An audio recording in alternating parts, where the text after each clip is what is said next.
বান্দরবানে বিশ্ব পর্যটন দিবস উপলক্ষে জেলা প্রশাসনের উদ্যোগে বিশেষ পরিষ্কার পরিচ্ছন্নতা অভিযান চালানো হয়। তবে অভিযানের আগে এক অস্বাভাবিক দৃশ্য সামাজিক যোগাযোগ মাধ্যমে আলোচনার জন্ম দেয়। ২৭ সেপ্টেম্বর সকালে হওয়া ঘটনাটির ভিডিওতে দেখা যায় জেলা প্রশাসনের কয়েকজন কর্মচারী পলিব্যাগ ভর্তি প্লাস্টিক বোতল ও ময়লা আবর্জনা ছিটিয়ে দেন। পরে জেলা প্রশাসক শামীম আরা রিনির উপস্থিতিতে কর্মকর্তারা ও স্বেচ্ছাসেবী সংগঠন বিডি ক্লিনের সদস্যরা সেসব ময়লা পরিষ্কার করেন।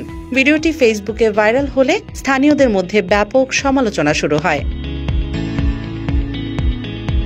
এ বিষয়ে জেলা প্রশাসক গণমাধ্যমকে বলেন, তাদের অফিসারদের কেউ ময়লা ফেলার নির্দেশ দেননি। ঘটনাস্থলে কেউ মন্তব্য করে বসেছিলেন, এখানে তো ময়লা নেই, স্যাররা কি পরিষ্কার করবেন?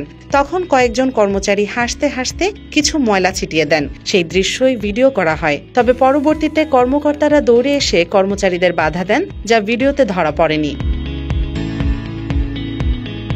জেলা প্রশাসক আরও জানান, ঘটনাটি তাদের জন্য মর্মাহত। প্রকৃতপক্ষে জায়গাটিতে তেমন ময়লা ছিল না। চারপাশে ছড়িয়ে থাকা বোতলের ছিপি ও মাটিতে পুঁতে রাখা পলিথিন সরানোর কাজই মূল উদ্দেশ্য ছিল।